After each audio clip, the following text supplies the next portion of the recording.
So I talked about Dank Meditation a little bit in the last video, which was great. I'm sure you saw it. This is the first group project that we've started where people can join of their own free will. And so that's pretty exciting for us.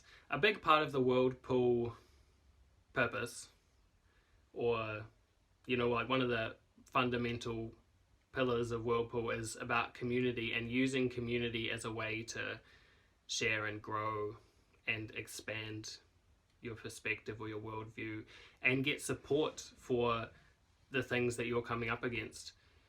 And know that even though everything that you experience is unique to you, the fact that you're experiencing, that we're all experiencing the life roller coaster, the challenges and the emotion and the pain and the confusion is something that we all are experiencing together.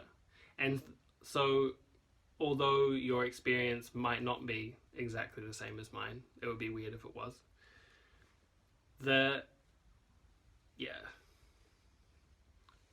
everyone should be able to have a shared understanding of the fact that life is challenging and the fact that overcoming challenges is the only way to achieve true fulfillment and really come into touch with yourself, which is really what the tool of meditation is for. And so we really want to break meditation out of the box that it's in. Because, well, on the one hand, you've got kind of hard meditation, which is, like traditional meditation, like Zazen, Zen meditation, and Taoist meditation. Like, it's really like training for your soul, which I'm actually really interested in and I really like. But I think it's the fact that it's an interest for me that makes it good and useful for me, not the fact that it has these specific dynamics or a specific system.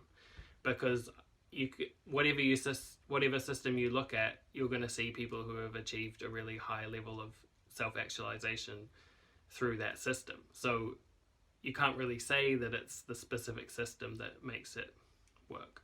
And what defines being at a high level varies from person to person anyway. I might want to become a really high level at reading really fast, or being able to drink a whole lot and not even get tipsy. I don't know. Those are not my goals, but you define where the peak you're trying to reach is.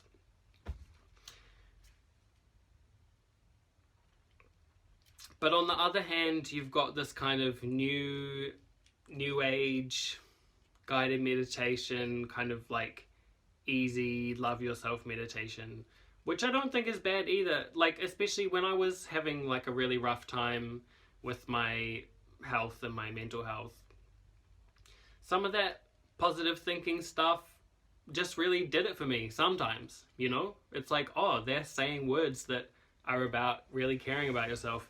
And so if you can get a positive effect from it, then it's going to be good. But I do think it's a little bit something to be a bit wary of, that when people are saying it's too easy, I don't know, it's a little bit like, what are they selling? I don't think it's necessary for it to be too hard, but I also don't think it's necessary for it to be too easy, because I think challenges are valuable. And I think it can become avoidant when you make it all about it being easy, because sometimes a challenge feels really good. And I think the more you embrace challenges, the more good feeling you can get out of challenges, and then the more you seek challenges. But that doesn't mean like pushing yourself to a point of resistance either. It's kind of about finding the right balance between the two for you right now in your life. And I haven't really seen any groups out there that are about that. And there are a lot of groups out there. I can't say I've seen them all. But the idea that meditation is already in your life consciousness is already in your life, you just have to bring it out, is not something I've seen made explicit by a lot of people.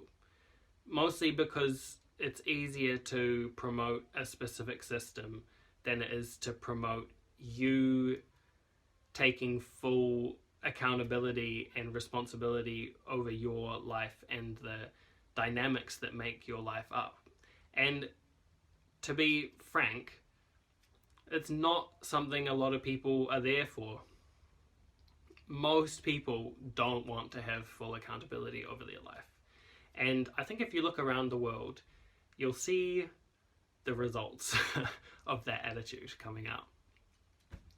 But anyway, it is easy. That's the thing, is it's not hard. It's not even hard to take on challenges. There's just a voice inside us that says it's hard. And I think one of the key things is ignoring that voice and taking steps towards just doing it anyway. Whatever it is in your life, the challenging thing, the next step, the step towards that thing that you really want, that you're kind of too scared to put yourself out there for, you know, entering into a prize for your writing or your art, or making a line of clothes that's going to be the next big hit or the next big radical experimental designer item. I don't know. Taking out a loan to buy a piece of land to become a self-sustainable on. It could be anything. It's really not about the specific thing. It's about that feeling that you get when you're about to do something big and you're like, shit, is it gonna be all right? Am I gonna be all right? And it depends what you mean by I, you know. Maybe the part of you that's scared, that's saying I, is not going to be all right, but maybe you don't need that part of you and you actually want to let that drop off, and truer parts of you are going to remain and they're going to be all right. Anyway, this is the kind of environment that we are creating with Dank Meditation. And the reason it's called Dank Meditation is because it's for dank people. It's for people who are trying to do something different or something new, or trying to push it a little bit further, you know? And it's about it being cool. Like, meditation is really cool. It's just that most people's idea of cool is too stuck on really big, loud images of cool. But in any case, people who really become cool are people who have really found a way to be themselves. And that is really not very far from what meditation is. You're just trying to find that sweet spot that feels like you and keep it turned on throughout the day, so that you're not pouring all this energy into an image that's not you, or into activities that aren't really building up the life and the world that you want.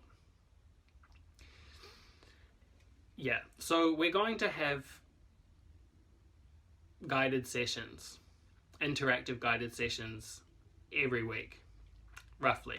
You know, we've got flexible schedules, so you're going to have to work with us a little bit on that. But yeah, we're going to try and make it as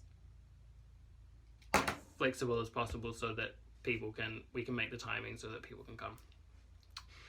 And those are going to bring in a range of different elements of meditation and give them focus, give them a bit of explanation and a bit of, first-hand experience of what it's like, how to do it. You know, like guided meditation, but live and with Q&A. And those are also going to be quite responsive to the community, how the community develops, what the community wants, what people are discussing in the group. It's really about people finding a way to use the group to get what they really need in terms of community or support and information or ideas about their self-development and their journey in life. I think there are a lot of people who are looking for something, but they can't necessarily talk to the people around them about it, you know? Or like it feels like it's not going to fit in, or it's too hippie, or it's too new age, or it's too out there, or whatever. But those ideas are in there, and they're trying to lead you to some kind of meaning, whether or not it ends up being that specific new age, spiritual, occult, magic, whatever, extraterrestrial, paranormal, whatever it is.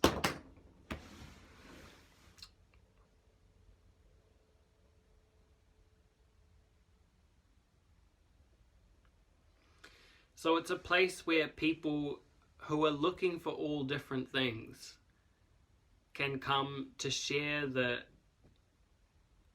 looking, the searching, and the exploration, and enjoy the fact that exploration and growth and development is so diverse and so cool and different. And I think, I mean, it's important for us, a group, to have a sense of community, a sense of unity, but it's also important for a group or a community to have a sense of diversity.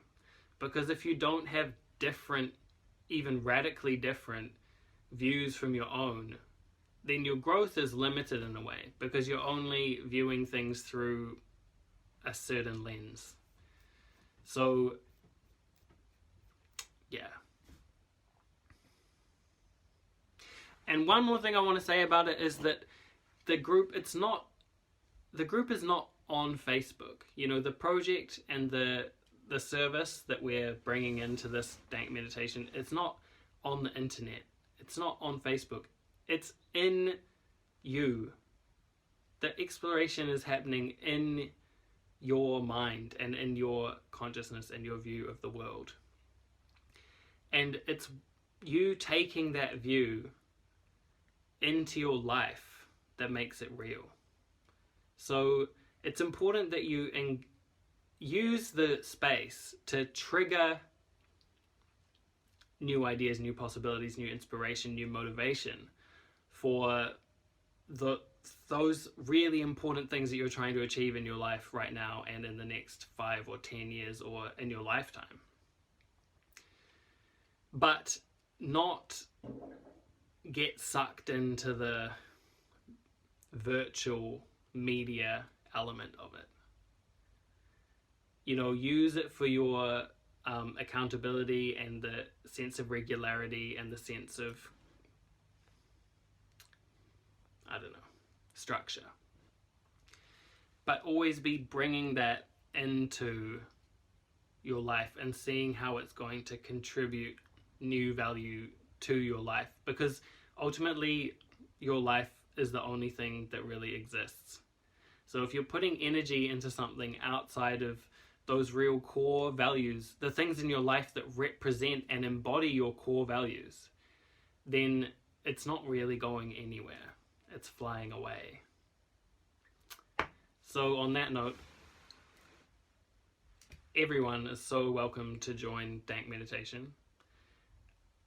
Everyone who is Dank, which is everyone, you know, unearth the,